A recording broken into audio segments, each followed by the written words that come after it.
كان جايب لك غير صفر هاد السيده. هاك هاك بسم الله. لاباس بخير بسم الله. هانيا صحيحه كتعاودوه بسم الله. لا لا لا لا لا شعلي غير الضوء عافاك هنا شعلي غير والو لا ما جبناه معنا مع برا جايب الضوء. انا صلاح كي داير عمينو بخير صحيحه اش كتعاودي؟ لا غنمشي والله لا غنمشي.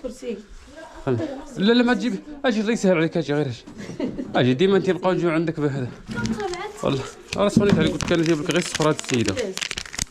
هاك هاك بسم الله. بسم الله. الله هذه 1000 درهم سين اقسم بالله العظيم مش غادي نقول لك راه عندي واحد الراس ولا خير سين نشوف غير سميه السيده السميه ديالها السميه لا حول ولا قوه الا بالله العلي العظيم. لا حول ولا قوه الا بالله. واسكر طبلك من الارض صلاح شد الجنون هادو.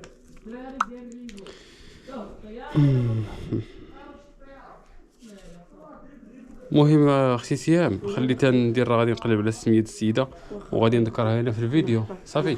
هذيك راه السيده سميتها رقيه من مكناس صافي. هذيك 1000 درهم قال لك عاوني بها على الوليدات ديالك تلقى باش تزوريهم.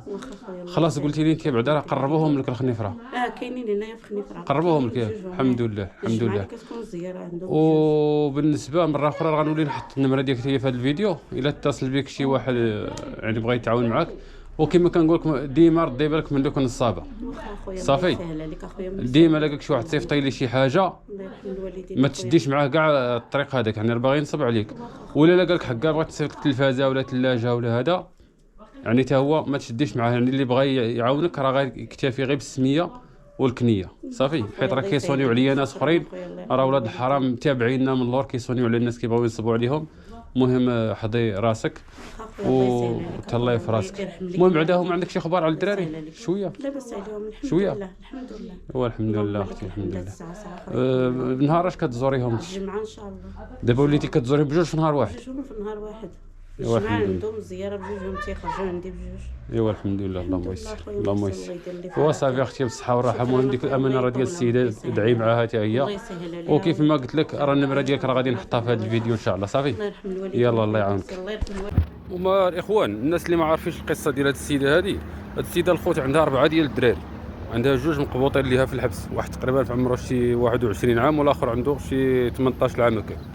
يعني تقبطوا بسبب جوج بنات قصيرات يعني لقاوهم معاهم يعني ماشي في وقت واحد. تشد الاول ودوز واحد المده ولا تشد الثاني يعني كما كنقولوا الطيش ديال الدراري والزيغه. بالنسبه لوحدين اخرين جوج اخرين راهم باقيين معها دراري صغار. يعني المشكل هو ان جوج ديال الدراري ديالها من هاد الربعه هادو مرض بالسكر. واحد من هادوك اللي في الحبس وواحد من هادو اللي معاها. يعني داك الصغيور اللي راه باين في الفيديو ما بينش وجهه هذاك راه مسكين مريض بالسكر وكيدير الانسولين. وواحد في الحبس تا هو راه كيدير حتى هو الانسولين. بالنسبه راه الحمد لله الحاجه المزيانه هو انهم جمعوهم ليها بجوج بهم في خنيفره. كانت كتمشي تزور نهار الخميس في بني ملال والجمعه هنا في خنيفره.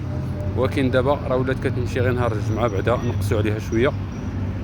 هذا علاش الاخوان بغيت نوجه واحد الرساله لدوك الجلوس حيت فاش قطعت معها الفيديو قالت لي اخويا راه في الفيديو الاول راه اتصل بيا بواحد النوع ديال بنادم اللي كيخسروا الهضره وكيشحال واحد كيطلب منها شي حوايج اللي ماشي هي هذيك. يعني هاد النوع هادو كنقول لكم الله ياخذ فيكم الحق.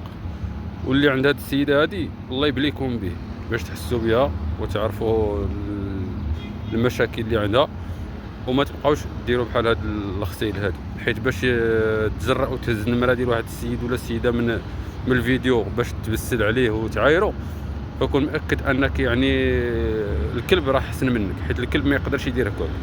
الكلب مازال لا اديتيه يقدر ياديك اما لما اديتيش راه ما عمره غياديك. اما نتوما راكم كتاديو الناس بلا ما ياديوكم.